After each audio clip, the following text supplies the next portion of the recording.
বন্ধুরা শীতের সবজি খেতে খেতে যদি বোর হয়ে যাও তাহলে কিন্তু মুসুর ডাল দিয়ে এই রেসিপিটা বানিয়ে নিতে পারো। এটা খেতে যতটা টেস্টি হয় বানাতেও কিন্তু ততটাই সোজা। তাহলে আজকে রেসিপিটা দেখে নেওয়া যাক। এখানে আমি কিছুটা আন্দাজ মতো মুসুর ডাল নিয়েছি। এবার মুসুর ডালের মধ্যে আমি জল দিয়ে দেব।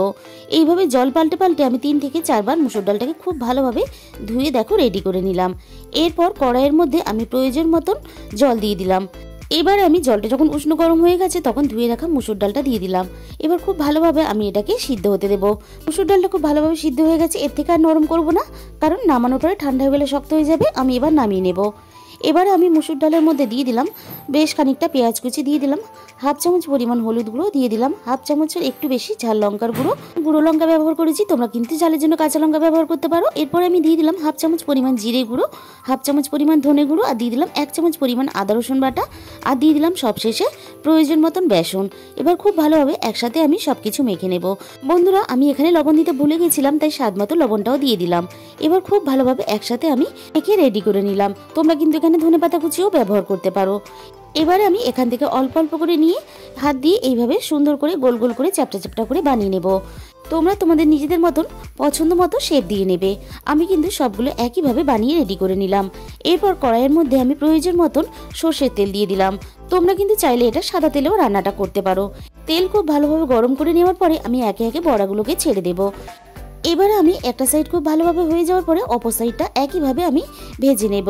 আর এই রেসিপিটা বানিয়ে কিন্তু তোমরা ভাত, রুটি, লুচি সবকিছুর সাথে ইচ্ছে করলে খেতে পারবে। আর এইভাবে বানালে ছোট থেকে বড় সবাই পছন্দ করবে। বাকি বড়াগুলো ঠিক আমি একইভাবে তেলের মধ্যে দিয়ে উল্টে পাল্টে ভেজে নেব। এইভাবে ভেজে শুধু মুখেও খেতে ভালো লাগে, আর তাছাড়া প্রথম পাতে রেসিপি হিসাবেও কিন্তু তোমরা এটাকে খেতে পারবে। সবগুলো বড়া আমি একইভাবে ভেজে রেডি করে নিলাম। এবার বড়াগুলো আমি তেলে থেকে ছেঁকে তুলে নিলাম। ওই একই তেলের মধ্যে আমি ফোড়নে দিয়ে দিলাম অল্প একটু গোটা জিরে। আগে থেকে আমি মাঝারি সাইজে 2টো আলু কেটে রেখেছিলাম, আলুগুলো আমি তেলের মধ্যে দিয়ে দিলাম। আমি এবার আলুর মধ্যে দিয়ে দেবো স্বাদ মতো লবণ, আর দিয়ে দেবো অল্প পরিমাণ হলুদ গুঁড়ো। এবার আমি আলুটাকে খুব ভালোভাবে লাল লাল করে সুন্দর করে ভেজে নেব। আমি কিন্তু এখানে আলাদা করে এই রান্নাটা করব না, আমি এক পাকেই রান্নাটা করব। আলুগুলো খুব ভালোভাবে ভেজে নেওয়ার পরে আমি এখানে দিয়ে দিলাম মাঝারি সাইজের একটা পেঁয়াজ কুচি।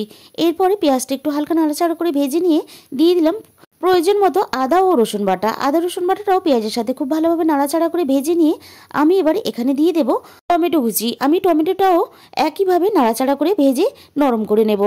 সব কিছু একসাথে খুব ভালোভাবে ভেজে নেওয়ার পরে আমি এখানে দিয়ে দিলাম হাফ চামচের একটু বেশি হলুদ গুঁড়ো, আর দিয়ে দিলাম 1 চামচ ভর্তি করে ঝাল লঙ্কার গুঁড়ো, আর দিয়ে দিলাম 1 চামচ ধনে গুঁড়ো ব্যবহার করলাম। এখানে আমি জিরে গুঁড়ো ব্যবহার করব না। এখানে আমি জিরে গুঁড়ো ব্যবহার করলাম না, তোমরা চাইলে কিন্তু ব্যবহার করতে পারো।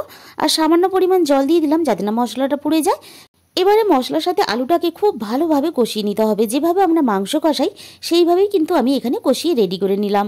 এবার আমি প্রয়োজন মতো জল দিয়ে খুব ভালোভাবে একসাথে মিশিয়ে দিয়ে সিদ্ধ হতে দেবো আলুগুলো। আলু কিন্তু এখানে খুব ভালোভাবে সিদ্ধ হয়ে গেছে, ঝোলটাও অনেকটা কমে এসেছে। আমি কিন্তু এই তরকারিটা মাখা মাখা বানাবো, তাই এই সময় ঝোলের মধ্যে বড়াগুলো দিয়ে দিলাম।